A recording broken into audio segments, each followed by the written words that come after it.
Okay, good morning students. Now today we are studying about class 9th maths chapter 4 linear equation in two variables की exercise 4.1 का आज हम देखेंगे intro. ठीक है, आज हमें देखना एक्सरसाइज 4.1 का हम देखेंगे इंट्रो। देखिए सबसे पहले हम टॉपिक की बात करें तो हमारा चैप्टर क्या है, linear equation in two variables है। ठीक है, linear equation in two variables. देखिए आप मुझे ये बताइए कि ये जो चैप्टर का नाम है linear equation in two variables, इसमें से लीनियर वर्ड आपने सुना है, इक्वेशन सुना होगा, बट अभी हम इक्वेशन पे थोड़ी बात करना। लीनियर तो आपने सुना है, वेरिएबल भी आपने सुना है। ठीक है, तो देखिए क्या है लीनियर। अगर मान लीजिए मैं इक्वेशन को बोल दूं पॉलिनोमियल, लीनियर पॉलिनोमियल इन टू वेरिएबल, तो हमने लीनियर पॉलिनोमियल में पढ़ा है। लीनियर पॉलिनोमियल क्या था, हमने किस पे पढ़ा था, लीनियर नाम आपने कहां पे सुना, लीनियर नाम आपने सुना पॉलिनोमियल में, लीनियर पॉलिनोमियल। देखिए लीनियर पॉलिनोमियल का स्टैंडर्ड फॉर्म की यदि बात करें हमने पढ़ा है, वो होता है px equals to ax plus b, जहां where a should not equals to 0 और a भी दोनों क्या है, a and b are real number, a and b are real number, are represent two real number. ठीक है, तो यहाँ पे क्या ना a और b रियल नंबर है, ax plus b equals to 0, ये क्या ना लीनियर पॉलिनोमियल की क्या ना स्टैंडर्ड फॉर्म है लीनियर पॉलिनोमियल का। कंडीशन हमने लिख दी है। अब इसकी क्या क्या कैरेक्टरिस्टिक्स होती है, डिग्री क्या होती है इसकी 1 होती है, हाईएस्ट डिग्री क्या होती है लीनियर पॉलिनोमियल की 1 होती है। नंबर ऑफ टर्म्स क्या होती है, number of maximum term, number of maximum terms कितनी होती है इसमें 2 हो गई है ओनली, जितनी डिग्री उससे एक ज्यादा नंबर ऑफ टर्म्स। ये है जीरोस क्या होता है, वेरिएबल की वो वैल्यू, वेरिएबल की वो वैल्यू जो इस इक्वेशन में क्या ना इस पॉलिनोमियल में पुट करने पे पूरे पॉलिनोमियल को क्या बना दे, जीरो बना दे। तो जीरोस के बारे में क्या बताया, जितनी डिग्री उतने ही जीरोस, इसकी कितनी डिग्री है 1, तो इसका जीरोस भी क्या होगा 1 होगा। ठीक है, ये हमने लीनियर पॉलिनोमियल में इतना पढ़ा है। अब हम बात करते हैं वेरिएबल के। क्या किया हमने, वेरिएबल, यहाँ पे हमारा वेरिएबल क्या है x है, वेरिएबल क्या है x। अब x वेरिएबल क्या होता है कि जो वेरी करता है, इसकी वैल्यू क्या ना वेरी करता है। हमें एक लीनियर पॉलिनोमियल लिखना, तो लीनियर पॉलिनोमियल लिखने के लिए हमें क्या चाहिए, a एंड b की वैल्यू चाहिए, और a और b क्या है रियल नंबर है। तो हम क्या करेंगे, हमें a और b की वैल्यू मिल जाए तो हम इस लीनियर पॉलिनोमियल को बना सकते हैं। सपोज मैं लिखता हूं a equals to 1 and b equals to 2, तो अब a इक्वल्स टू 1 और b इक्वल्स टू 1 से हमें क्या ना पॉलिनोमियल बनाना है। तो हम क्या करेंगे, ax प्लस b की जगह लिख देंगे 1x प्लस 2, तो x इक्वल टू 2 ये हमारा क्या है पॉलिनोमियल है। कौन सा पॉलिनोमियल है, लीनियर पॉलिनोमियल। ठीक है, अब ये जो हमने इतनी चीजें जो यहाँ पे देखी है, जो भी भी चीजें यहाँ पे हमने देखी है ना, तो उसका हमें क्या करना है, इसी का यूज करते हुए इस चीज को हमें क्या समझना है। लीनियर तो आपको समझ में आ गया, वेरिएबल भी आपको समझ में आ गया, बट यहाँ पे टू वेरिएबल की बात हो रही है। क्या बात हो रही है, टू वेरिएबल। तो टू वेरिएबल का मतलब ये है कि यहाँ पे जो x वेरिएबल है ना, इसके साथ में एक और कोई सा एक वेरिएबल हो जाएगा y आ जाएगा। तो वो क्या हो जाएगा, देखो अभी जो हमारा लीनियर पॉलिनोमियल है वो क्या है ax प्लस b, यही है। अगर मान लो इसमें एक और वेरिएबल आ गया तो वो क्या हो जाएगा ax plus by plus c, variable x variable y, variable की पावर 1, इस वेरिएबल की पावर 1, वेरिएबल की पावर 1 है, ये भी पॉलिनोमियल है, पॉलिनोमियल हो गया लीनियर पॉलिनोमियल। लीनियर पॉलिनोमियल तो है, बट कितने वेरिएबल का, दो वेरिएबल का। हमने एक्सरसाइज में देखा था ना कि 2 या 3 भी वेरिएबल थे, तो ये क्या है लीनियर पॉलिनोमियल है, बट कितने वेरिएबल का है 2 वेरिएबल का। तो हमें वही चीज देखना है, लीनियर इन टू वेरिएबल, लीनियर इन टू वेरिएबल इक्वेशन है, बाकी इक्वेशन पर भी हम बात करेंगे। तो ये क्या है, यदि बात करूं लीनियर पॉलिनोमियल इन टू वेरिएबल, लीनियर पॉलिनोमियल इन टू वेरिएबल। तो ये देखो ये लीनियर पॉलिनोमियल इन टू वेरिएबल है, ax + by + c। तो ये क्या हो गया, ये लीनियर पॉलिनोमियल इन टू वेरिएबल का स्टैंडर्ड फॉर्म हो गया। लीनियर पॉलिनोमियल इन टू वेरिएबल का क्या हो गया, स्टैंडर्ड फॉर्म हो गया। जैसा हमारा क्या ना वन वेरिएबल के लिए क्या था, ax + b, लीनियर पॉलिनोमियल इन वन वेरिएबल के लिए ax + b। इसी प्रकार लीनियर पॉलिनोमियल इन टू वेरिएबल के लिए वो क्या हो जाएगा, ax + by + c। तो ये क्या ना लीनियर से हमने सब कुछ समझ में आ गया कि लीनियर तो भैया ये चीज होती है। पॉलिनोमियल देख लिया, वेरिएबल भी हम समझ गए, one variable and two variable. अब बात आती है इक्वेशन की। हमेशा ध्यान रखना इक्वेशन का मतलब होता है तराजू। क्या होता है, तराजू। आप मार्केट गए, मार्केट में आप क्या ना वेजिटेबल लेने गए, 1 किलो आपने 1 kg सब्जी ली कुछ भी। अब जो दुकानदार आपको देगा शॉपकीपर, तराजू में क्या ना एक साइड 1 kg का वेट रखेगा और दूसरी साइड क्या करेगा, 1 kg आपको सब्जी देगा। ज्यादा कम तो दे नहीं सकता, मैं तो तराजू का मतलब ही किया, ठीक है ना। तो वो आपको क्या दे रहा है, बिल्कुल काउंट करके दे रहा है। दोनों साइड क्या ना जब इक्वल हो जाते हैं वो दे देता है कि ये 1 किलो आपको जो है ना जो भी कुछ भी मटेरियल है, कुछ मटेरियल जो भी है, तो वो क्या ना इक्वल हो जाते हैं। दोनों साइड क्या होते हैं, पलड़े होते हैं, तराजू के दोनों साइड क्या होते हैं, इक्वल होते हैं ना, इक्वल होते हैं। तो तराजू का मतलब कॉन्सेप्ट समझ में आया, दोनों पलड़े क्या होते हैं उसके इक्वल होते हैं। 1 kg लेने जाओगे तो 1 kg देगा भैया, आपको 2 kg थोड़ी ना दे देगा। आप 1 kg की बोलोगे तो 1 kg ही देगा, उसके पेमेंट तो 1 kg की करोगे ना। तो यहाँ पे क्या इक्वेशन का मतलब यही होता है तराजू। क्या होता है, something equals to something, something equals to something. मतलब दोनों साइड क्या ना, दोनों ये जो दोनों साइड होती है वो क्या होना चाहिए, इक्वल होना चाहिए। कहने का मतलब क्या ना कि इसके बीच में इक्वल आना चाहिए। जहां पर भी इक्वल आ गया वो इक्वेशन को रिप्रेजेंट करेगा। जहां पे भी क्या आ गया, इक्वल, जहां पे भी इक्वल आ गया तो वो उसको रिप्रेजेंट करेगा इक्वेशंस को। जब हम जीरोस ऑफ पॉलिनोमियल निकाल रहे थे, जब जीरोस ऑफ पॉलिनोमियल में मैंने बताया था कि px = आप 0 कर दो, px = क्या कर दो, 0, मींस वेरिएबल की वो वैल्यू जो क्या ना इस पॉलिनोमियल में पुट करने पे इसको क्या ना 0 बना दे। तो वही क्या होता था, इसके जीरोस होते थे। तो यहाँ पे पॉलिनोमियल क्या था हमारा, ax + b = क्या हो गया, अब ये क्या बन गया, ये पॉलिनोमियल था और अब बीच में क्या आ गया, इक्वल। तो ये क्या बन गया, इक्वेशन बन गई। कौन सी इक्वेशन बनी, linear equation in one variable. ये क्या बनी, लीनियर इक्वेशन इन वन। और 8th क्लास में आपने पढ़ा कि linear equation in one variable, इसका ग्राफ भी आपने देखा था।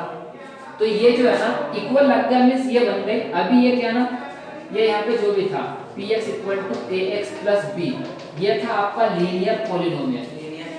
ये क्या था आपका, लीनियर पॉलिनोमियल। बट जैसे ही आपने क्या ना इस लीनियर पॉलिनोमियल को इक्वेट कर दिया 0 के, तो ये बन गई लीनियर इक्वेशन। ये बन गई linear equation in one variable,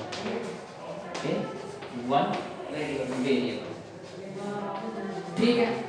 अब इक्वेशन समझ में आया, ये हो गई आपकी इक्वेशन। जहां पर भी क्या आ जाए समथिंग इक्वल टू समथिंग, वो बन जाएगी आपकी इक्वेशन। तो ये बन गई linear equation in one variable, ठीक है। अब ये linear equation in one variable का हम देखें ना तो स्टैंडर्ड फॉर्म ही है। ये तो लीनियर पॉलिनोमियल का था, बट हमने क्या इक्वेट कर दिया, तो ये लीनियर पॉलिनोमियल किसमें कन्वर्ट हो गया, इक्वेशन में। तो ये होगा ax + b = 0, linear equation in one variable.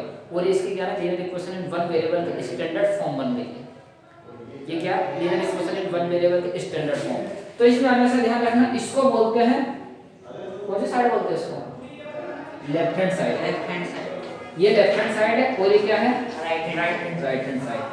तो अब यहाँ पे क्या होगा कि ये जो है ना, ये left hand side equal to right hand side, ये हमेशा क्या रहेंगे, इक्वल रहेंगे, क्योंकि ये तराजू है। तो दोनों साइड इसका वेट जो है ना इक्वल ही रहेगा। अगर ये 0 है तो यहाँ पर भी क्या ना इसकी ऐसी कोई वैल्यू होगी, वैल्यू किसकी होगी, वेरिएबल की। ये तो क्या ना कोफिशिएंट है a और b, x की ऐसी कोई वैल्यू होगी जो क्या ना इन दोनों को क्या करेगी, इक्वल करके रखेगी। तो ये क्या होगा, left hand side equal to right hand side, left hand side equal to right hand side. अब यहाँ से हम पॉलिनोमियल में क्या करते थे, px = 0 रखा, तो हम यहाँ से क्या ना x की वैल्यू निकाल देते हैं। जीरोस निकालने के लिए px = 0, इसको 0 किया तो यहाँ से क्या ना x की वैल्यू निकालते थे।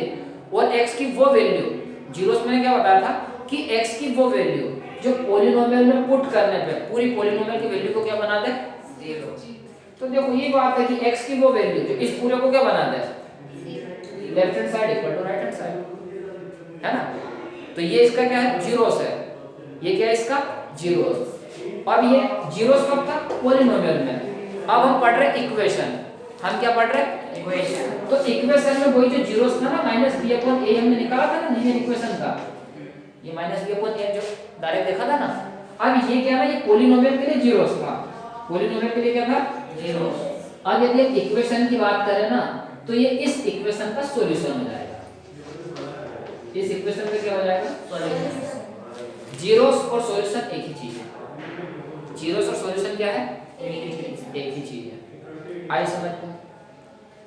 तो हमने क्या ना इसको पॉलिनोमियल से इस इक्वेशन को कोरिलेटेड करके देख चुके हैं। जो आपने पॉलिनोमियल में किया ना वही सारी चीजें अपने को यहाँ पे क्या ना लीनियर इक्वेशन में करना है। बट ध्यान से इतना रखना आपको कि यहाँ पे वहाँ पे पॉलिनोमियल था और यहाँ पे क्या ना इक्वेशन की बात करेंगे। वहाँ पे पॉलिनोमियल में हम जीरोस बोलते थे, यहाँ पे लीनियर इक्वेशन में हम सॉल्यूशन बोलेंगे, रूट भी बोलते हैं उसको, सॉल्यूशन बोलेंगे यहाँ पे, ठीक है। बाकी तो सब कुछ, और ये जितनी भी जो चीजें है ना जो पॉलिनोमियल में होती है, लीनियर पॉलिनोमियल में, ये सारी चीजें सेटिस्फाई होगी किसमें, लीनियर इक्वेशन में भी, ठीक है। तो linear equation in one variable की बात करें तो ये linear equation in one variable का स्टैंडर्ड फॉर्म हो गया। अभी हमने लीनियर पॉलिनोमियल देखा था, वन वेरिएबल में देखा था, तो ये लीनियर पॉलिनोमियल इन वन वेरिएबल में स्टैंडर्ड फॉर्म है उसका, px = x + b। ये लीनियर पॉलिनोमियल है, यहाँ पे ओनली क्या कर दो, इक्वल लगा दो, इक्वल टू 0 कर दो, तो लीनियर इक्वेशन हो गई, linear equation in one variable. अब linear equation in two variable हमने देखा था, ये है उसका स्टैंडर्ड फॉर्म। अब यदि आप यहाँ पे क्या लगा दोगे, 0 लगा दोगे, तो ये क्या होगा, linear equation in two variable, ठीक है। इस टाइप में हमें क्या करना है, ये हमने लीनियर को समझ लिया है, वेरिएबल को भी समझ लिया है, इक्वेशन को भी समझ लिया, मतलब हमें क्या ना इस पूरे चैप्टर का टॉपिक का मतलब तो समझ में आया है। अब हम इसके आगे देखते हैं, हम क्या ना linear equation in one variable की कुछ देखते हैं कि इसलिए linear equation in one variable की कोई भी इक्वेशन कैसे हम बनाएंगे और linear equation in two variable की इक्वेशन कैसे बना सकते हैं, तो ये इसके बारे में देखते हैं और फिर आगे चलते हैं। तो यहाँ पे हम बात कर रहे हैं linear equation in one variable की, तो ये क्या है, linear equation in one variable का स्टैंडर्ड फॉर्म है, ax + b = 0, ठीक है।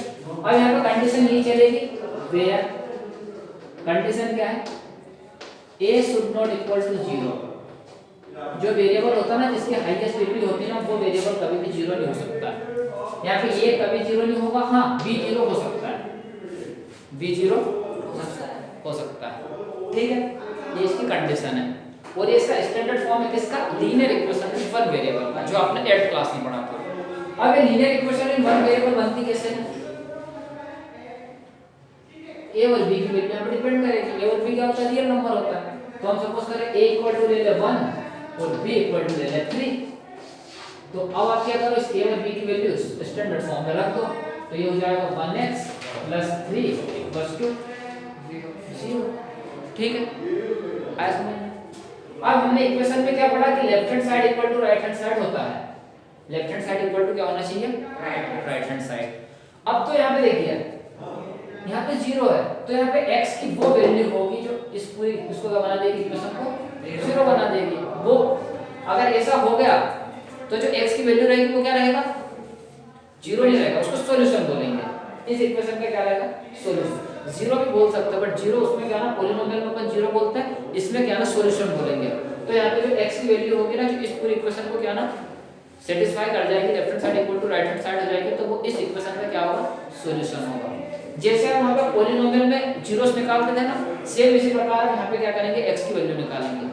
x को यहीं पर लेने दो और ये प्लस का इक्वल को इस साइड ट्रांसफर कर दो, तो इस साइड आगे क्या है माइनस का 3 हो जाएगा। तो ये जो x की वैल्यू है ना ये क्या मिल गई, इसका सॉल्यूशन मिल गया।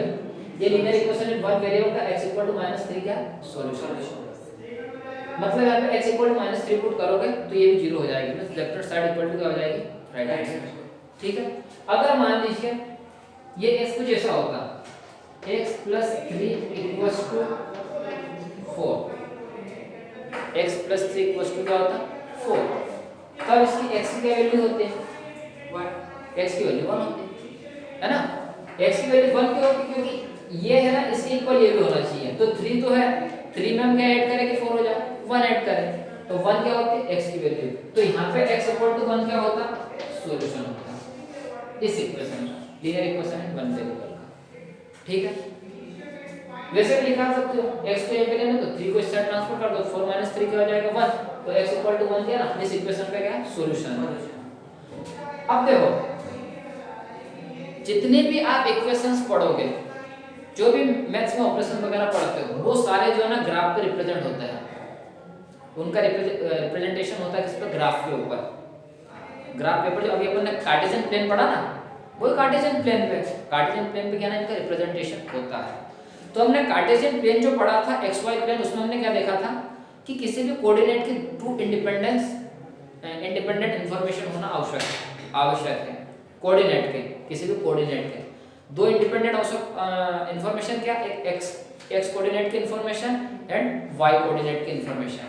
तो यहाँ पे देखिए यदि मैं इसको क्या ना किसी ग्राफ पे या फिर कहीं पे रिप्रेजेंट करना चाहूँ, तो ये यहाँ पे हमें क्या ना ओनली x की ही वैल्यू मालूम है, मतलब 1 इंफॉर्मेशन गिवन है हमें यहाँ पे। अब इसको यदि मैं रिप्रेजेंट करूंगा तो ये कहाँ पे रिप्रेजेंट होगा, नंबर लाइन पे। नंबर लाइन पे ओनली एक ही इंफॉर्मेशन की आवश्यकता होती है ना। तो ये क्या ना मुझे x इक्वल टू -3 रिप्रेजेंट करना है, तो ये मैंने नंबर लाइन ड्रॉ किया 1 0 1 2 3 -1 -2 -3 -4।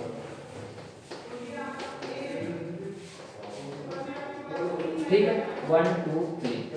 अब मुझे रिप्रेजेंट करना x equal to -3, x equal to -3 आप का रिप्रेजेंट करोगे कि ये है x इक्वल टू -3 ये है, x इक्वल टू 1 ये है। तो आपने क्या ना ये x प्लस 3 इक्वल टू 0 को आपने नंबर लाइन पे रिप्रेजेंट कर दिया। अब आप जो है ना ये इस पॉइंट को आप क्या लिख सकते हो, इस पॉइंट को आप लिख सकते हो x प्लस 3 इक्वल टू 0। इस पॉइंट को आप मालूम क्या लिख सकते हो, x प्लस 3 इक्वल टू 0, क्योंकि x की वैल्यू तो यहाँ पे ओनली 3 आ रही है, -3 आ रही है ना। तो आप इस पॉइंट पे लिख सकते हो x प्लस 3 इक्वल टू 0। इस पॉइंट को आप क्या लिख सकते हो, x प्लस 3 इक्वल टू 4। इस पॉइंट को लिख सकते हो क्योंकि x की वैल्यू क्या ना 1 है। 1 को जब आप इसमें पुट करोगे तो इस इक्वेशन को सेटिस्फाई करेगा। तो यहाँ पे x की वैल्यू क्या है 1 है, तो आप इस पॉइंट को क्या ना ये लिख सकते हो। अब आपने क्या किया, इन नंबर को इस लाइन के ऊपर क्या रिप्रेजेंट कर दिया। तो हमने क्या देखा, ये लीनियर इक्वेशन इन 1 वेरिएबल, लीनियर इक्वेशन इन 1 वेरिएबल, ये तो आपने क्या ना 9th 10th क्लास में पढ़ा था। अब हम बात करेंगे लीनियर इक्वेशन इन 2 वेरिएबल्स पे, लीनियर इक्वेशन इन 2 वेरिएबल्स। अब स्टैंडर्ड फॉर्म हमने देख लिया ax b इक्वल्स टू 0। हमने देखा कि ax b इक्वल्स टू 0, हमने देखा कि a should not equal to 0। यहाँ पे a 0 नहीं हो सकता है, b 0 हो जाएगा तो चलेगा, a नहीं होना चाहिए। अगर a 0 होगा तो क्या होगा, a equals to 0 b equals to 1, तो 0 into x plus 1 equals to 0, 0 plus 1 equals to 0।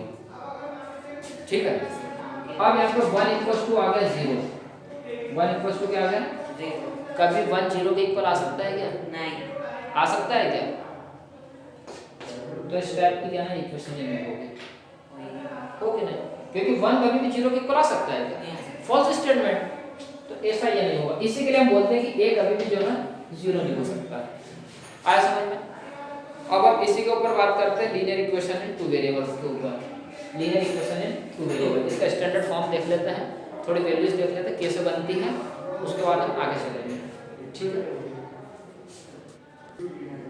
चलिए देखिए अब हमें क्या देखना, linear equation in 2 variable, linear equation in 2 variable. अभी हमने देखा था लीनियर इक्वेशन इन 1 वेरिएबल। तो लीनियर इक्वेशन इन 1 वेरिएबल का स्टैंडर्ड फॉर्म था हमारा ax b 0। तो इसमें वेरिएबल एक ही आ रहा था, तो ये था हमारा लीनियर इक्वेशन इन 1 वेरिएबल। इसको हम क्या बोलेंगे, लीनियर इक्वेशन इन 1 वेरिएबल। और ये हमने देख लिया था। और हमने क्या देखा कि लीनियर इक्वेशन इन 1 वेरिएबल को जब हम ग्राफ पर रिप्रेजेंट करते हैं, किसके ऊपर, जब ग्राफ पे रिप्रेजेंट करते हैं ना तो ये हमें ओनली एक सॉल्यूशन देता है। क्या देता है? एक ही सॉल्यूशन मिलता है, उसका सॉल्यूशन एक ही रहेगा, 1 डिग्री तो 1 सॉल्यूशन। और ये हमेशा रिप्रेजेंट किसको होता है?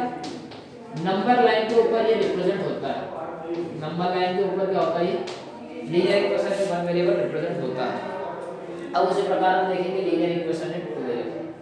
एक चीज और मैं बताना भूल गया था, जरा यहीं पे देखो लीनियर इक्वेशन में टू वेरिएबल्स में। अभी हमने देखा था x = 3, x = क्या मिला था हमको? -3 है ना। अगर ये x = -3 है तो x = -3 आपको क्या दे रहा है? एक पॉइंट ही तो दे रहा है। ये क्या है ना, आपको एक पॉइंट ही मिल रहा है। क्या मिल रहा है? Single point. तो ये ध्यान रखना कि linear equation in one variable आपको हमेशा क्या ना पॉइंट देगा। क्या देगा आपको? एक पॉइंट। देखो ये हम लोग यहाँ पे इक्वेशन में लिखे थे ना, लीनियर इक्वेशन जो भी थे, तो वो क्या दे रही थी आपको? एक पॉइंट दे रही थी। यहाँ पे हमने 3 पे भी एक इक्वेशन लिखे थे, x + 3 = 4। 1 पर लिखे थे। हां ये 1 ले लेता हूं सर। 3 = 4। तो यहाँ पे ये भी क्या ना, ये पूरी इक्वेशन है, और इक्वेशन आपको क्या दे रही है? ओनली एक पॉइंट दे रही है। तो ये चीज आप दिमाग में बैठा के रखना हमेशा कि linear equation in one variable आपको हमेशा एक पॉइंट देगा। Linear equation in one variable आपको हमेशा क्या देगा? एक पॉइंट। देखो एक पॉइंट मिल रहा है, ठीक है। और अब हम देखते हैं linear equation in two variable में क्या देगा, क्या होता है। तो अब हम बात करेंगे linear equation in two variable की। लीनियर की बात करेंगे, वेरिएबल की डिग्री 1 होना चाहिए। टू वेरिएबल मतलब उसमें 2 वेरिएबल होना चाहिए। तो इसकी इक्वेशन क्या होगी? ax + by + c = 0। देखो a और b, सॉरी यार, x एंड y इसके 2 वेरिएबल है। x की डिग्री भी 1 है, y की डिग्री भी 1 है, दोनों लीनियर है। तो लीनियर इक्वल टू 0 है, समथिंग इक्वल टू समथिंग है, तो इक्वेशन है। तो वेरिएबल की डिग्री 1 1 है, 2 वेरिएबल है, तो क्या ना, जब वेरिएबल की डिग्री 1 है तो लीनियर है, इक्वल लगा तो इक्वेशन है, ठीक है। लीनियर इक्वेशन है, 2 वेरिएबल है तो लिखेंगे 2 वेरिएबल। ये हो गई लीनियर इक्वेशन है 2 वेरिएबल। यहाँ पे कंडीशन वही चलेगी। कंडीशन क्या रहेगी? वेयर। यहाँ पे क्या होता, यहाँ पे जो है ना a and b are not 0 both at a time। एक साथ a और b दोनों एक साथ 0 नहीं हो सकते। यहाँ पे क्या होगा? a और b दोनों एक साथ 0 नहीं हो सकते हैं। हाँ एक एक हो जाएंगे चलेंगे, कभी a 0 होगा चलेगा बट b 0 नहीं होना चाहिए, b 0 होगा चलेगा a 0 नहीं होना चाहिए, पर दोनों एक साथ 0 नहीं हो सकता है। तो पहली कंडीशन तो आप ये याद रखना कि a and b are not 0 both at a time। एक साथ दोनों जो ना 0 नहीं हो सकते हैं। दूसरी चीज a b and c are real number. ये तीनों जो इसके कोएफिशिएंट है या वेरिएबल कांस्टेंट है वो क्या है?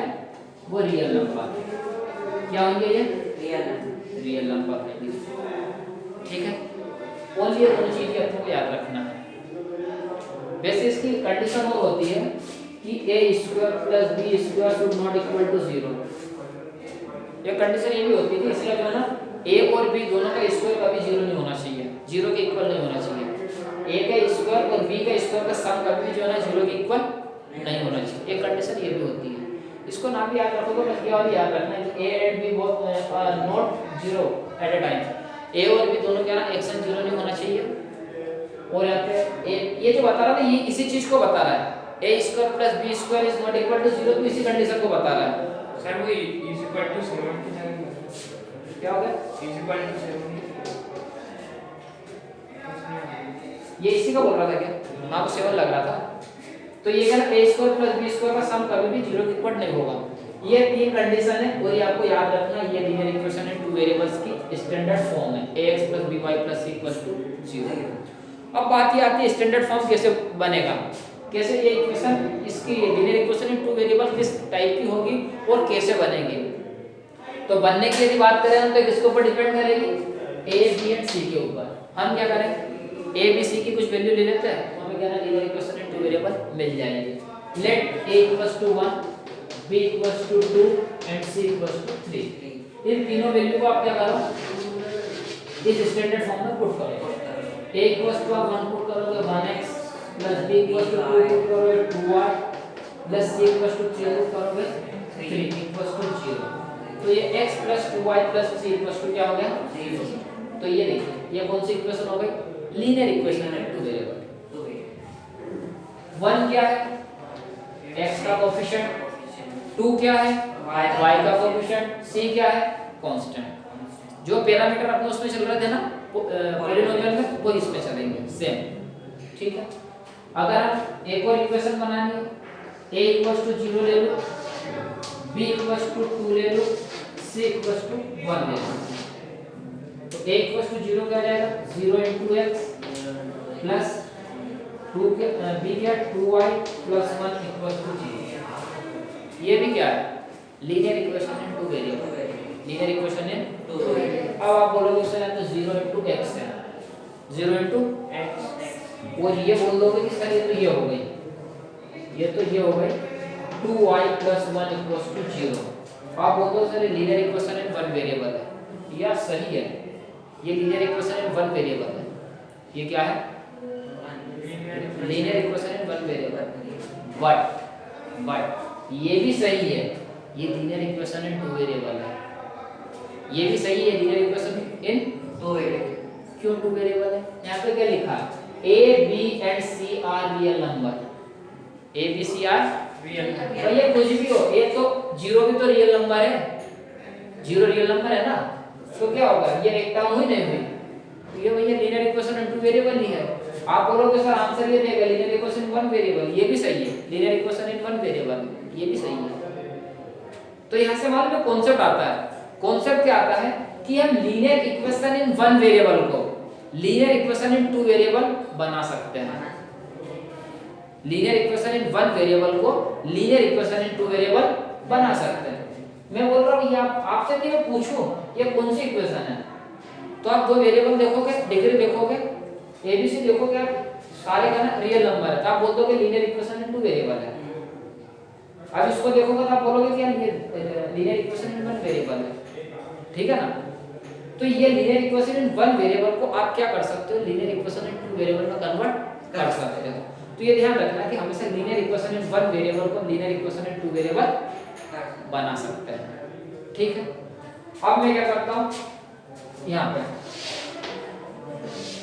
a इक्वल्स टू 0 ले लूं, b इक्वल्स टू 0 ले लूं एंड c इक्वल्स टू 1 ले लूं। तो क्या होगा 0x plus 0y plus 1 equals to 0। अब आगे मत बोल देना सर ये भी क्या ना रियल नंबर, ये भी रियल नंबर, ये भी रियल नंबर, ये वन वेरिएबल, ये वन दोनों की पावर 1 है। अब क्या ना ये जो है ना ये linear equation in two variable नहीं है। क्यों नहीं है क्योंकि इसकी कंडीशन है a and b are not 0 both at a time, ये दोनों एक साथ 0 नहीं हो सकते हैं। अभी हम आगे इसका जब ग्राफिकली रिप्रेजेंटेशन देखेंगे ना तब अपने को समझ में आएगा कि दोनों 0 क्यों नहीं हो सकते। ठीक है तो ये जो है ना ये गलत है, a और b दोनों एक साथ 0 नहीं हो सकते। ठीक है तो ये वाली जो है ना ये linear equation in two variable ये भी नहीं है। चलिए तो अब आपको समझ में आया कि linear equation in two variable बनती कैसी है। वो डिपेंड करेगा किसका a b और c की वैल्यू के ऊपर। और ये कंडीशन याद रखना कि a एंड b दोनों एक साथ 0 नहीं हो सकता, 1 1 होंगे तो 0 हो जाएगा चलेगा। अब यहाँ पे कहना a और linear equation in one variable की बात करें तो वो हमें क्या ना एक पॉइंट देती है। अब हम कल देखेंगे कि linear equation in two variable हमें क्या देगी। तो आप थोड़ा सा दिमाग लगाओ, यहाँ पे दो वेरिएबल है x और y है, x और y। अब यहाँ पे जो दो वेरिएबल x और y है तो इसकी वैल्यू किसके ऊपर डिपेंड करेगी, किसी भी पॉलिनोमियल की किसी भी इक्वेशन की वैल्यू किसके ऊपर डिपेंड करती है वेरिएबल के ऊपर। तो यहाँ पे कितने वेरिएबल हैं 2। तो इसकी इस पूरे की क्या बोलते हैं इस पूरी इक्वेशन की जो वैल्यू किसके ऊपर डिपेंड करेगी दोनों वेरिएबल के ऊपर। दोनों वेरिएबल के ऊपर मतलब क्या ना यहाँ पे दो इन्फॉर्मेशन मिल रही है। क्या मिल रही है दो इन्फॉर्मेशन मिल रही है। तो ग्राफ पे जब इसका रिप्रेजेंटेशन देखेंगे तो इसका रिप्रेजेंटेशन किस पे होगा प्लेन पे होगा, मींस xy प्लेन पे होगा। ये थ्री वेरिएबल्स पे होती है वो स्पेस में डिपेंड है वो भी होती है ना। हमने क्या पढ़ा है कि जो वन वेरिएबल होती है सॉरी वन डायमेंशनल होती है, उसमें ओनली लेंथ होती है। नंबर लाइन क्या है ना, वन डायमेंशनल है। हमने प्लेन की बात की, प्लेन की क्यों बात की कि प्लेन पे लेंथ और ब्रेथ दोनों है। तो ये जो लेंथ ब्रेथ ये होता है ना, इसको अपन डायमेंशन बोलते हैं। लेंथ ब्रेथ हाइट ये जो होती है ना, इसको अपन डायमेंशन बोलते हैं। तो इसमें क्या है ना, नंबर लाइन पे ओनली लेंथ होती है, तो हम उसको वन डायमेंशन बोलते हैं। अब प्लेन के ऊपर क्या है ना, दो डायमेंशन है, लेंथ भी है ब्रेथ भी है। तो लेंथ और ब्रेथ दोनों मिलकर क्या है ना प्लेन बनाते हैं, इसके लिए हम उसको 2D प्लेन बोलते हैं। अब बात आती है, यदि मान लीजिए लेंथ ब्रेथ और हाइट भी इंक्लूड कर ले हम, लेंथ ब्रेथ एंड हाइट, तो हर डायमेंशन क्या ना एक डायमेंशन देना, तो लेंथ भी एक देगा, ब्रेथ भी एक देगा, हाइट भी एक डायमेंशन देगा, क्योंकि तीनों लेंथ है ना। तो अब अपने को क्या ना 3D बन गया ये क्या ना 3 डायमेंशन बन गया। अब ये वन डायमेंशनल नंबर लाइन होती है, 2 डायमेंशनल प्लेन होता है, उसी प्रकार जो 3 डायमेंशन होता है ना, वो ध्यान रखना स्पेस होता है। वो क्या होता है, स्पेस। हम इस रूम की बात करें, देखो प्लेन मतलब तो ये हो गया, लेंथ और ब्रेथ हो गई इसकी। तो आप हमने इस पर देख लिया था कार्टेशियन प्लेन पे किसी भी पॉइंट को हम कैसे प्लेन पर रिप्रेजेंट करते हैं। अब 3D में क्या होता है, 3 कोऑर्डिनेट आ जाते हैं, x कोऑर्डिनेट, y कोऑर्डिनेट और एक z कोऑर्डिनेट आ जाता है। होता क्या है कि उसमें लेंथ और ब्रेथ तो होती है, साथ में हाइट भी इंक्लूड हो जाती है। जैसे मैं इस दीवार की बात करूं, दीवार की क्या हो गई, लेंथ हो गई, हाँ लेंथ या ब्रेथ कुछ भी ले लो, ये लेंथ हो गई, ये ब्रेथ हो गई। अब इसमें हाइट भी इंक्लूड हो गई, ये भी आ गई। तो यदि लेंथ और ब्रेथ होती तो वो प्लेन बना देते हैं। अब इसमें हाइट भी आएगी, तो हाइट क्या बना रहे, इस पूरे रूम को, इस पूरे रूम का जो अंदर का स्पेस आ गया ना, जहाँ पे अपन जैसे मैं इस चौक की बात कर रहा हूँ कि ये चौक है, ये कहाँ पे, इस स्पेस के अंदर है ना, रूम के अंदर। तो ये जो है ना, अब ये 3D स्पेस को रिप्रेजेंट करता है। अभी अपने को नहीं पढ़ना 9th क्लास में, 10th में भी नहीं पढ़ना, 11th क्लास में पढ़ेंगे। इतना ध्यान रखना कि जहाँ पे 3 डायमेंशनल आ जाता है ना, वो स्पेस बनाता है, ठीक है।